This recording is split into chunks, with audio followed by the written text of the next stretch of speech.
sofrendo um assédio moral reiterado, né, aquela violência invisibilizada, e para onde que eu corro? Quem é que vai me amparar? Né? Então essa ideia, o Ampare também é uma sigla, né? Assédio moral, projeto de acompanhamento e reparação, que é um conceito que a gente vem pesquisando. O assédio viola a dignidade das pessoas e afeta tanto as pessoas envolvidas, causando danos a elas, como também aos ambientes onde ele ocorre. Afeta diretamente a imagem das instituições, compromete a eficiência do serviço público, pode gerar evasão e retenção de alunos. Então o Ampare é um núcleo da URGS, que foi formalizado pela ProRest, pelo DEDS, mas ele tem uma gênese de inquietação e de pesquisa de várias pessoas. Nós somos um grupo mais de mulheres, temos um professor que atua e várias colegas servidoras técnicas que atuam na SUGESP, na ouvidoria, na comissão de ética, em diversos setores de acolhimento que existem na universidade. Algumas já voltadas para esse trabalho no cotidiano, né, que fazem um trabalho de excelência na SUGESP, na Comissão de Ética, que é uma comissão de atuação voluntária. O Núcleo Ampare tem sido o principal responsável pela difusão de informações sobre os assédios moral e sexual e também as violências que se relacionam a eles na universidade. Por meio das campanhas, capacitações, o Núcleo propõe o debate sobre esses temas e traz um conhecimento de especialistas para que a comunidade da universidade também faça suas reflexões sobre isso. A minha relação com o Ampare começa quando, em função de um curso que tinha por finalidade pensar, por exemplo, os mecanismos de assédio, né, os mecanismos de violência e tal, e de discriminação, e que tinham por finalidade produzir, no final daquele ano, acho que isso foi 2021, produzir como efeito no final uma resolução que seria encaminhada para o Conselho Universitário, né? Seria uma resolução de combate ao assédio e outras formas de violência aqui na URGS. A partir dos membros do Ampare que eu vou ser indicado para compor a comissão de ética, né? Formada por técnicos administrativos e docentes, né? Da universidade, que tem por finalidade fazer a apuração acerca da conduta ética, não é, dos sujeitos, né, dos agentes públicos, né, aqui da universidade. O Ampare fez um movimento também, um esforço de colocar todo mundo em contato, em diálogo, porque muitas vezes a gente não sabe o que existe, né? Eu estou sofrendo um assédio moral reiterado, né, aquela violência invisibilizada, e para onde que eu corro? Lá em 2013 eu comecei a pesquisar sobre o assédio e relações de poder na universidade.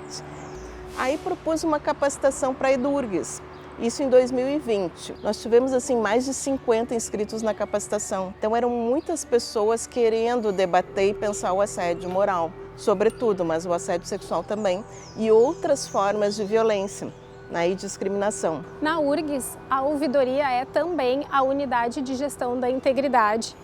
E isso faz com que a gente tenha responsabilidade por atuar na promoção de orientações e treinamentos sobre os temas que impactam, né, na integridade pública, que são os desvios éticos, desvios de conduta, fraudes, né, outros casos a esses relacionados. Sim, o final da capacitação foi a elaboração da resolução que a gente encaminhou para o Consum já como Ampare. Então a resolução ela contempla isso. Ela contempla de uma forma até bem didática as formas que o assédio se coloca. O boicote, a humilhação, a difamação, tudo isso está lá listado para mostrar, bom, isso é possível e talvez isso seja característico da universidade pública.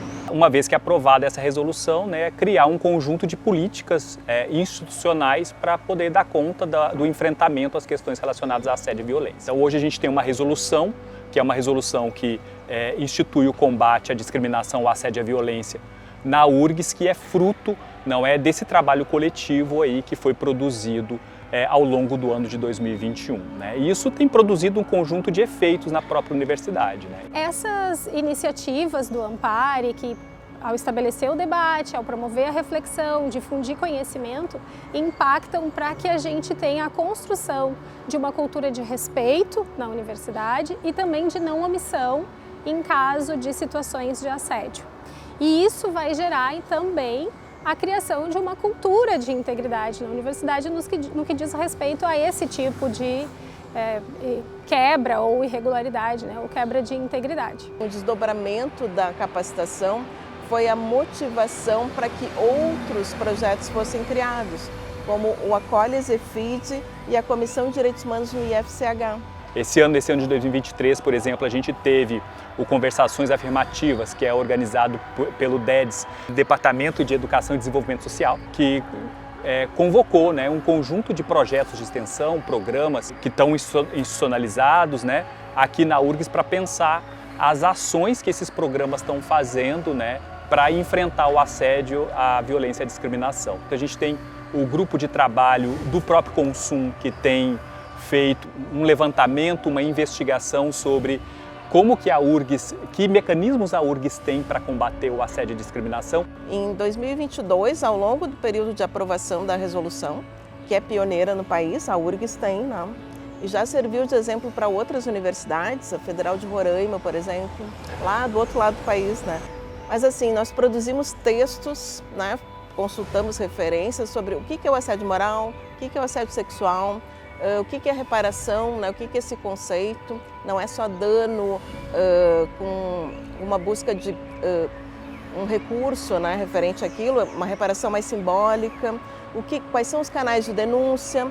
A gente não está buscando a denúncia, a gente não está promovendo isso, mas em algum momento pode acontecer. Então, como fazer? Na medida em que a gente vai se constituir um determinado coletivo, né, que vai pensar uma possibilidade de resolução, vai estudar um conjunto de temas e pensar uma possibilidade de resolução para institucionalizar o combate à violência e o assédio na universidade, surge um conjunto de projetos e de programas dele decorrentes, né?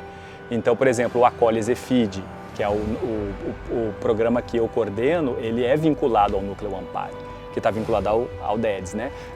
Ele é vinculado ao Núcleo Ampare. Então, assim, a gente tem no Núcleo Ampare um certo amparo, um certo respaldo aí institucional para a gente poder pensar, inclusive, as nossas ações, né? Então, assim, para pensar em encaminhamentos, assim, né? Não raras vezes a gente aciona o Ampare no início desse ano a gente teve a nossa primeira aula aberta, que foi organizada pelo Acolhes EFID aqui, e o Ampare veio conversar sobre mecanismos institucionais de encaminhamento de denúncia.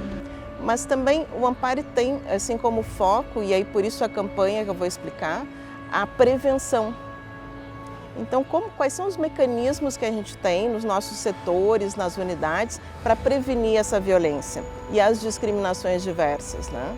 Então, a gente faz a campanha, que é uma espécie de capacitação de 3 horas, e a campanha tem percorrido todos os campi da URGS. Mariana Ates, que é a nossa coordenadora adjunta, junto com a ouvidora, esclarecem, né, o que é o assédio, o que não é o assédio moral também, né, quais são as condutas inadequadas que são práticas pontuais, né, e de que forma a gente pode, entre nós, identificar, desnaturalizar essa violência e, a partir daí, encontrar mecanismos. No escopo da campanha Pare, Repare, Ampare, precisamos falar sobre assédio, o Núcleo vem realizando as palestras Assédio Moral, do reconhecimento aos caminhos institucionais de combate e prevenção, que divulgam, além, né, desses conceitos, o canal de denúncias, que é indicado prioritariamente à ouvidoria da universidade para o recebimento de denúncias, e também as formas de proteção à identidade dos denunciantes e o tratamento que é dado a essas denúncias na universidade. Então, tudo isso é esclarecido, né? A campanha vem, mesmo nos materiais gráficos, tem um espaço destinado para a informação sobre o recebimento da denúncia, que é algo que interessa especialmente para a ouvidoria fazer a divulgação desse conhecimento para toda a comunidade universitária. E esse debate, essa reflexão é essencial para a gente fazer a construção de uma cultura de integridade na universidade. Como o denunciante pode ficar protegido? E na campanha o estudante é fundamental, porque o estudante é um agente público, tem vínculo com a universidade, assim como o terceirizado, que sofre muito nas suas empresas ali que estão controlando. Então a gente precisa ouvir essas pessoas, O Ampare também tem essa proposta de escuta na campanha. Então a campanha acontece como se fosse uma aula, né, uma capacitação, em que as pessoas se sentem provocadas e participam. E pensam, de que modo eu posso enxergar isso? De repente aquela colega estava, ou aquele colega também, né, independente do gênero, estava sofrendo assédio, eu não percebi e achei que a pessoa estava desequilibrada. Isso é bem comum, né, as questões mentais, a saúde mental. E se parte do pressuposto que a universidade é o espaço onde as pessoas têm a cabeça aberta, né? Que as pessoas conseguem compreender com complexidade os problemas, não é?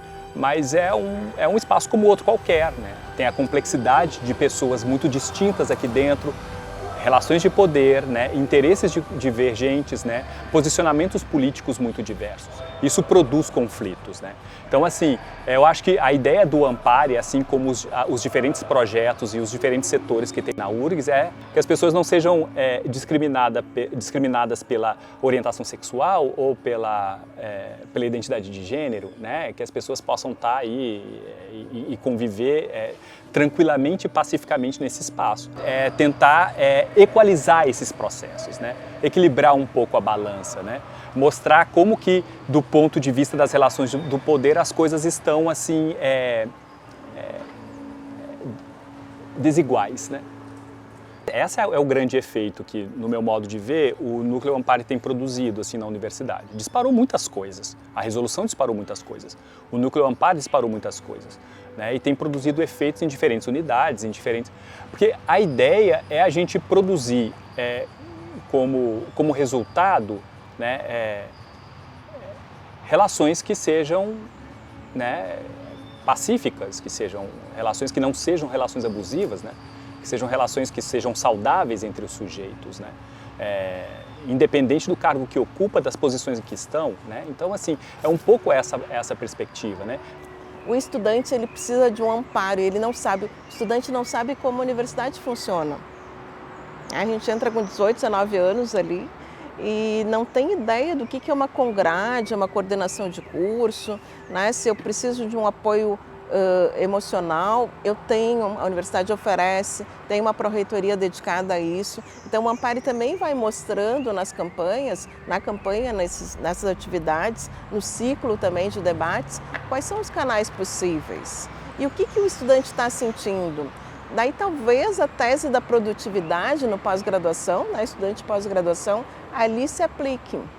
E talvez a gente possa pensar assim que a própria APG, existe uma associação de pós-graduandos, né, que a gente vem em contato também através de algumas atividades, possa nos passar quais são os mecanismos ou um diagnóstico. Né? O diagnóstico da violência é o primeiro passo para a gente conseguir superar. Então, a gente entende que todo mundo precisa ser olhado de forma igual. É uma questão humana.